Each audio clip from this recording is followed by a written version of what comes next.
The Saif Malik gallery से मैं आपकी होस्ट रईसा मलिक। आज मैं आप लोगों को मिलवाने जा रही हूँ एक ऐसे खिलाड़ी से जो भोपाल के सुनहरे दौर के बहुत ही जाने माने खिलाड़ी हैं और जिन्होंने ओलंपिक भी खेला है। उनका नाम है समीर दाद और मैं उनसे बातचीत करके उनके तजुर्बों को और खेल के बारे में आप लोगों तक पहुंचाना चाहती हूं।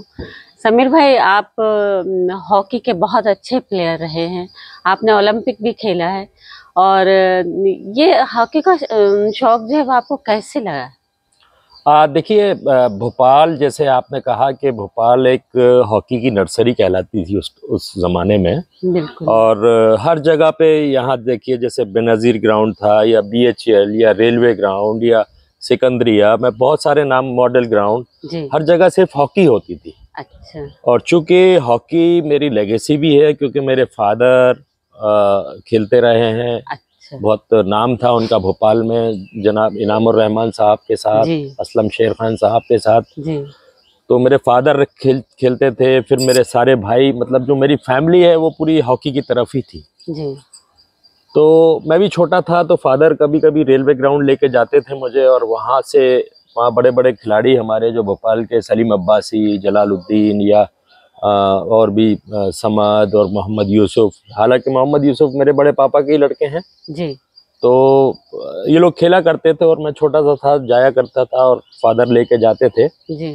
तो बस वहीं से मेरा भी शौक डेवलप हुआ कि मैं भी हॉकी खेलूंगा और वहीं से हॉकी खेलना शुरू करी। तो पहले तो जैसे भोपाल की हॉकी जो थी, नर्सरी भोपाल कहलाता था हॉकी के लिए, लेकिन काफ़ी दुश्वारियाँ भी थी, कुछ सहूलियतें नहीं थी। तो उस वक्त आपने किस तरह से इसको हॉकी को खेला, या आपके पास पूरी सहूलियतें मौजूद थी पहले से? नहीं, देखिए, सहूलियत, बिल्कुल सही बात कही है आपने। और हॉकी जो थी वो हमेशा एक मिडिल क्लास फैमिली के लोगों ने ही खेली जी। और बड़ी दुश्वारियां होती थी उस ज़माने में कि अगर आपको BHL जाना है तो साइकिल नहीं हुआ करती थी जी। तो किसी से लिफ्ट मांग के या किसी के साथ बैठ के जाते थे कि चलो एक तरफ तुम चला लेना, एक तरफ हम चला लेंगे। अच्छा। ये दौर भी था जी। हॉकी को जोड़ जोड़ के खेला करते थे कि अगर हॉकी टूट गई है, लकड़ी की हॉकी चलती थी उस ज़माने में, तो उसको जोड़ जोड़ के खेला करते थे। खपोटों से खेला आपने? नहीं, खपोटों से नहीं खेला। खपोटे हमसे जो पहले जो जनरेशन थी जी। उन लोगों ने जरूर खेली है, लेकिन हमने खपोटों से नहीं, लेकिन टूटी हुई हॉकी अगर मिल जाती थी तो उसको जोड़ लेते थे, सरेस आता था, क्या क्या करके उसको बांध के, और उसी से खेला करते थे जी। तो दुश्वारियां तो काफी थी, लेकिन एक शौक और एक जुनून जो हॉकी का है, जैसे कि कहा जाता है कि भोपाल एक नर्सरी इसी वजह से कहलाई है जी। कि हम छोटी छोटी गलियों में हॉकी खेलते थे जिससे हमारा स्टिक वर्क काफी अच्छा हो जाता था क्योंकि वो नाली में जाने में भी बचाना पड़ती थी बॉल को कि नाली में नहीं जाए, ऊपर ही रहे। तो बड़ी चीजें उसमें काउंट करती थी और उस जमाने में हर जगह सिर्फ हॉकी ही होती थी जी। तो जैसा अक्सर देखा जाता है कि जो उसके घर के बड़े लोग करते हैं, बिजनेस करते हैं या खेल खेलते हैं, तो कब बच्चे अक्सर ये होता है कि वो उस चीज़ को पसंद नहीं करते, लाइक नहीं करते। पेरेंट्स चाहते हैं कि हाँ ये बच्चा हमारे साथ आए, पीछे आए, चले हमारे साथ, लेकिन आपने उस चीज़ को फॉलो किया। तो ये आपने इसको वो खुद से किया या आपके घर वालों ने, आपके पापा ने, उन्होंने मोटिवेट किया आपको इसके लिए? नहीं, फादर ने तो कभी नहीं करा, लेकिन हाँ मेरी मम्मी ने जरूर मुझे सपोर्ट किया हर जगह पे कि नहीं तुम खेलो। अच्छा। हॉकी अगर तुम्हें शौक है तो खेलो। और अभी देखिए, हालांकि अभी मेरा बेटा भी खेल रहा है। अच्छा। और वो जूनियर नेशनल कैंप में भी है जी। तो मैं भी चाहता तो उसको अगर जैसे क्रिकेट है या दूसरे खेल में डालता, लेकिन उसका खुद का इंटरेस्ट था जी कि मैं हॉकी खेलूंगा। अच्छा। उसके जो मामा हैं वो रणजी प्लेयर हैं, सलमान बेग जी। तो वो उन्होंने कई बार कोशिश भी करी कि तुम क्रिकेट चलो मेरे साथ, मैं क्रिकेट खिलाऊंगा, तो उसने मना किया। तो वो तो बच्चे का इंटरेस्ट होता है कि उसको कितना इंटरेस्ट है जी, क्या चीज करना है, कौन सा खेल खेलना है, तो वो ज्यादा बेहतर करेगा जी। आप जबरदस्ती अगर किसी चीज को अगर कराना चाहेंगे तो मुझे नहीं लगता कि वो इतना बेहतर कर पाएगा। मतलब आज आप जागरूक पेरेंट्स जो होते हैं उनकी बात कर रहे हैं कि जागरूक पेरेंट्स यही करते हैं कि जो बच्चे को पसंद होता है उसको उस फील्ड में जाने से रोकते नहीं है, अपनी चीज उस पर नहीं थोपते। बहुत जरूरी है वो चीज सारे पेरेंट्स के लिए, ये पेरेंट्स को जानना चाहिए कि बहुत जरूरी है ये चीज कि बच्चा क्या करना चाह रहा है। अगर पढ़ाई में जाना चाह रहा है तो उसको आप पढ़ाइए, अगर कोई भी स्पोर्ट्स में वो चूज करे कि मुझे ये स्पोर्ट्स करना है तो ज्यादा बेहतर करेगा।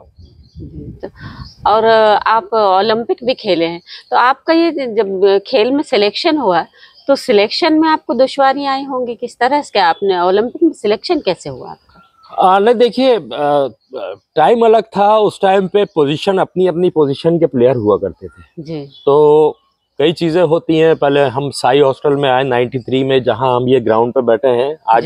मध्य प्रदेश हॉकी एकेडमी है ये, उस टाइम पे स्पोर्ट्स अथॉरिटी ऑफ इंडिया का एक STC उनका एक वो होती है, कैटेगरी होती है जी। उसका उन्होंने हॉस्टल खोला था जी। तो इसमें मेरा सिलेक्शन हुआ। तो यहाँ हमारे RS तिवाना सर थे जी, पंजाब के थे जी। और उन्होंने जब मुझे देखा तो उन्होंने बहुत ही कॉन्फिडेंस दिया, मुझे बहुत मोटिवेट किया कि तुझे बहुत आगे जाना है जी। तो एक होता है ना कि अगर 40 बच्चे हैं उसमें से 1-2 बच्चे उनको, क्योंकि उनको एक बहुत ज्यादा एक्सपीरियंस बहुत था लाइफ का, हॉकी का जी। बड़े बड़े खिलाड़ी उनके नीचे से निकले थे, तो उन्होंने मुझ में जो भी देखा हो जी। तो उन्होंने एक कॉन्फिडेंस जरूर दिया था मुझे कि तुझे बहुत आगे जाना है, अपना दिमाग फोकस कर सिर्फ खेल पे। मतलब उन्होंने आपके खेल को खेलते हुए देखकर उन्होंने जो भी देखा हो जी, तो अंदाज लगा लिया उन्होंने कि इसको आगे जाना है। तो बस ऐसे ही फिर मैं जूनियर नेशनल खेला भोपाल से, भोपाल टीम खेला करती थी, अब तो बंद हो गई जी। तो जूनियर नेशनल दिल्ली में खेला, वहां पे सिलेक्ट हो गया इंडियन कैंप के लिए और वहां से ये सिलसिला शुरू हुआ। पहले जूनियर खेले हम, जूनियर वर्ल्ड कप का फाइनल खेले हम 97 में इंग्लैंड में, और उसके बाद 6-7 लड़के हम प्रमोट होकर सीनियर टीम में आ गए। और उसके बाद पाकिस्तान सीरीज एक हमारे बहुत, मेरे लिए बहुत मेमोरेबल है क्योंकि बहुत टाइम बाद शुरू हुई थी जी। और 4 मैच थे पाकिस्तान में, तो पहले 2 मैच इंडिया हार गई थी। अच्छा। और दूसरे मैच जो 2 हम खेले उसमें मेरे ही गोलों से वो दोनों मैच जीते थे। जैसे आज के दौर में देखा जाता है कि जब इंडिया और पाकिस्तान का मैच होता है तो एक अलग ही माहौल होता है, पब्लिक के जो माइंड सेट होता है वो बिल्कुल अलग होता है। तो क्या जब आप हॉकी का खेल खेले उस टाइम, तो उस समय भी यही था, बहुत ज्यादा यही प्रेशर था? बहुत ज्यादा प्रेशर होता है वो इंडिया पाकिस्तान का मैच, और बहुत टाइम के बाद शुरू हुई थी हॉकी, ये 98 की बात बता रहा हूँ मैं जी। तो बहुत टाइम के बाद शुरू हुई थी और लोग परेशान थे मैच देखने के लिए, स्टेडियम फुल थे सारे, चाहे इंडिया में चाहे पाकिस्तान में जी। तो वहां पे लाहौर में जो चौथा गोल हुआ था उससे हमारी टीम जीती थी मेरा, और कराची में 2 गोल मारे थे, तो फिर हमने वो सीरीज लेवल कर दी थी जी। तो बस वो सिलसिला ऐसा चलता रहता है, आपके परफॉर्मेंस पे फिर आपका ओलंपिक में भी सिलेक्शन हो जाता है जी। पीछे जो आपका परफॉर्मेंस है उसको लेके। जब आप पहली बार गए वहाँ और शायद पहली बार आप जीत नहीं पाए थे, लेकिन वहां से जब लौट के आए थे तब पब्लिक का क्या रिएक्शन था, मैं जानना चाहती हूँ। पब्लिक का रिएक्शन देखिए, पब्लिक तो चाहती है कि हमारी जो कंट्री की टीम किसी भी स्पोर्ट्स में जाए तो जीत के आए बिल्कुल, और हम भी यही चाहते हैं। जीतना अगर आप खेलते हो अपने देश के लिए तो जीतना चाहते हैं, लेकिन वो अपने हाथ में नहीं होती कई चीजें। मेहनत हम भी करते हैं, दूसरी टीमें भी करती हैं, किसी दिन हमारे हाथ में हो जाती हैं चीजें, कभी नहीं होती तो वो लोगों को भी समझना पड़ेगा उस चीज को, और हमें भी समझना पड़ेगा। तो उस वक्त आप लोगों को कुछ गुस्से का और कुछ उसका सामना भी करना नहीं, ऐसा कुछ नहीं हुआ। नहीं, ऐसा कुछ नहीं हुआ जी जी। और जब जीत के आए थे तब कैसा माहौल था? तब बड़ा लोग खुश थे, और सारे मीडिया वाले पीछे पीछे थे, और बहुत सी चीजें होती हैं जब आप जीत के आते हैं तो चीजें अलग हो जाती हैं जी। और कोई ऐसा मेमोरेबल जो आप बिल्कुल भूल ही नहीं सकते उस चीज को, और बहुत ये अच्छा है जिसके लिए आप बहुत आज भी सोच के एक्साइटेड हो जाते हो कि ये मतलब हमारी जिंदगी का बहुत ही एक अचीवमेंट वाला? हाँ, अचीवमेंट तो देखिए, हम 32 साल बाद एशियन गेम्स में गोल्ड मेडल जीते थे जी, 98 में ही बैंकॉक में, तो वो एक बहुत बड़ा अचीवमेंट था। फिर मैंने बताया कि पाकिस्तान पे जो गोल मारे थे तो वो बड़ा एक अचीवमेंट था मेरे लिए जी। क्योंकि पाकिस्तान पे गोल मार के और सीरीज को ड्रा करना एक बड़ी चीज थी मेरे लिए, शुरुआत थी मेरी वो जी। फिर एक अफसोस वाली बात जरूर है जो जिंदगी भर याद रहेगी और कभी भूली नहीं जाएगी। जैसे मैंने बताया कि सिडनी ओलंपिक में हमने सारी टीमें अच्छी, स्पेन को हराया, अर्जेंटीना को हराया और ऑस्ट्रेलिया से जीत रहे थे, लेकिन हालांकि ड्रॉ हो गया था लास्ट मोमेंट पे मैच जी। तो बड़ी बड़ी टीमों को हमने से बड़ा अच्छा खेले जी। तो अभी आप लोगों के आने से पहले ही मैं बच्चों को यही थोड़ा सा बता रहा था जी। कि जिंदगी में ओवर कॉन्फिडेंस मत होना किसी भी चीज में।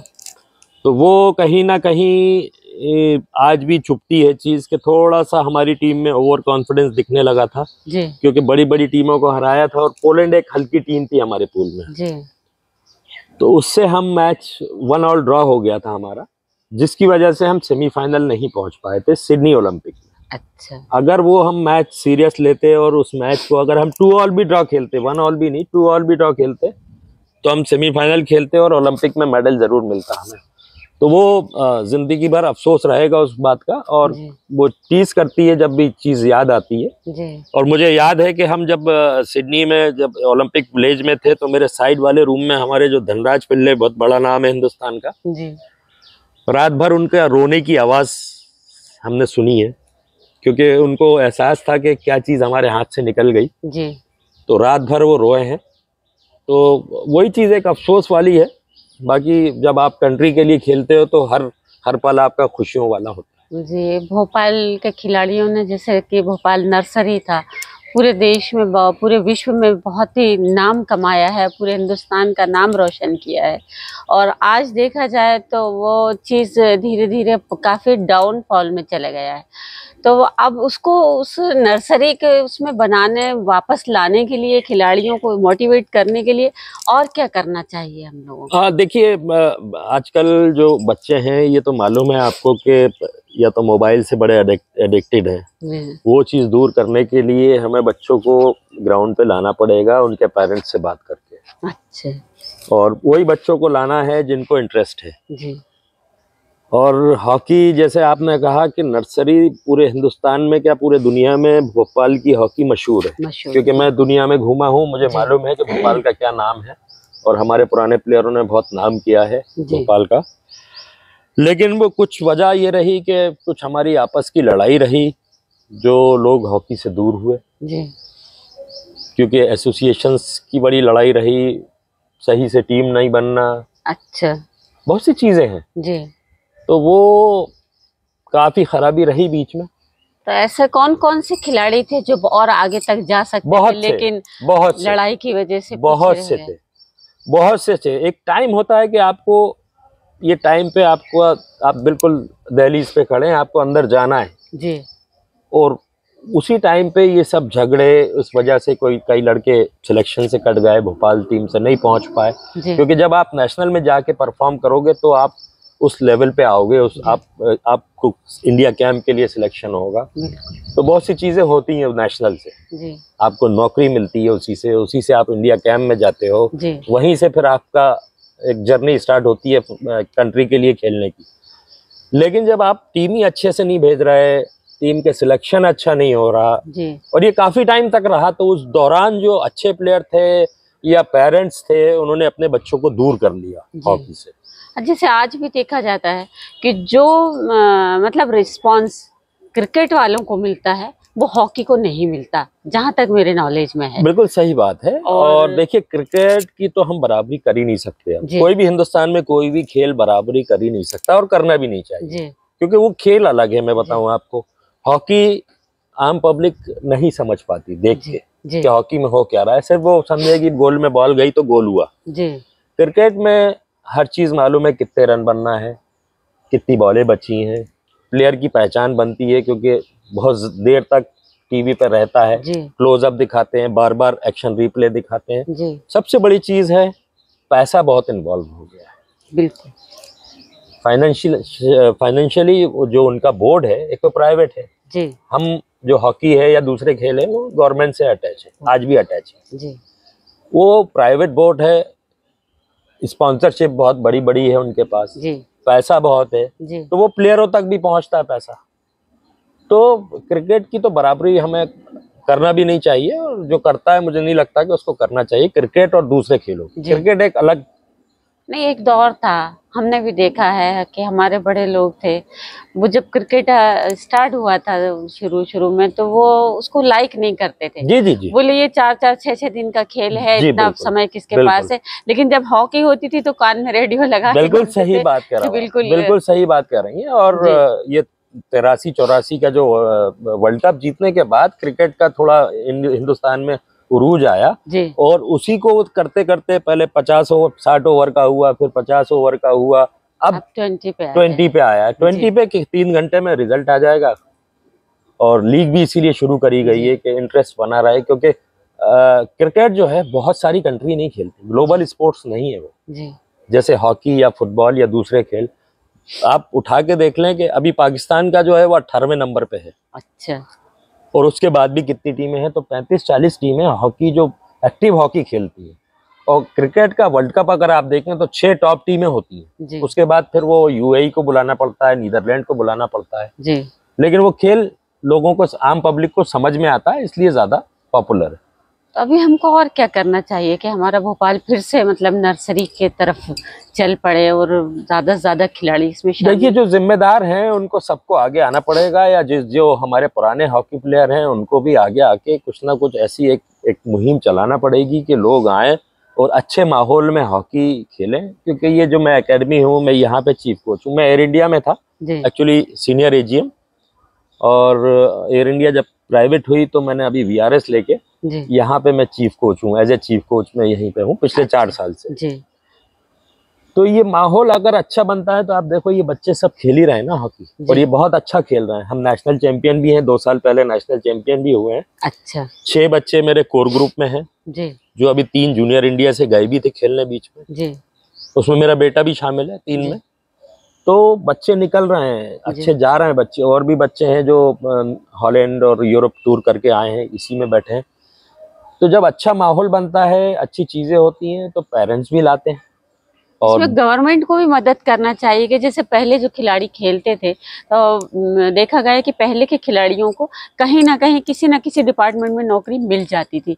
तो उनसे क्या है, वो बेफिक्र हो जाते थे कि हमारे परिवार के जो पीछे हमारे लोग हैं उनकी रोजी रोटी चल रही है। वो 4 दिन 6 दिन जितने दिन विदेश में रहे, कहीं भी खेलने जाए, उनको घर की फिक्र नहीं होती थी। लेकिन आज के दौर में नौकरी मिलना भी एक बहुत बड़ी चैलेंज है, बहुत बड़ा। बिल्कुल सही बात आपने बोली। ये बात ये तो है कि गवर्नमेंट को जो है, हमारी केंद्र सरकार को चाहे राज्य सरकार को, ये थोड़ा सा इस तरफ जरूर सोचना पड़ेगा कि क्योंकि जब बच्चा आता है फील्ड में तो आप पढ़ाई तो उसकी एक दरकिनार हो जाती है, कहीं ना कहीं बिल्कुल वो काम चलाने के लिए पढ़ता है। पूरा अपना टाइम जो है वो स्पोर्ट्स में देता है, और अपने करियर समझ के उसको उसी तरफ आगे बढ़ता है। उसको बस ये लगता है कि हमको नाम कमाना है हमारे देश का, हमारे शहर का, हमारे। तो उसमें अगर ये जॉब मिल जाती है, जो आपने बात कही, बिल्कुल सही बात है कि उसमें अगर कहीं नौकरी मिल जाती है तो फिर और बेफिक्र होके वो अच्छा करता है, अपनी फील्ड में और अच्छी करने की कोशिश करता है। तो आपको ये लगता है ना कि पहले और आज में काफी फर्क? पहले बहुत आसानी से नौकरी मिलती थी। मतलब मैं बता रहा हूँ, अगर थोड़ा बहुत भी खेलना जानते थे तो लोगों को नौकरी मिल जाए। मैंने ये भी देखा है कि थोड़ा बहुत भी जानते हैं तो अच्छे प्लेयरों के लिए तो ऑफर लगे ही रहते थे, तुम आ जाओ, हमारे इधर आ जाओ। ये आज नहीं, वही मतलब बदल गया टाइम कि इसीलिए पेरेंट्स भी डरते हैं लोगों को कि बच्चे खेलेंगे भी, मेहनत भी करेंगे। और आज के सिलेक्शन और पुराने सिलेक्शन में भी काफी फर्क देखा जाता है।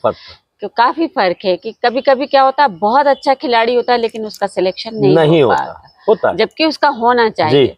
तो वो भी उससे भी लोग पेरेंट्स डरते हैं। तो उससे कैसे निकलेंगे बाहर?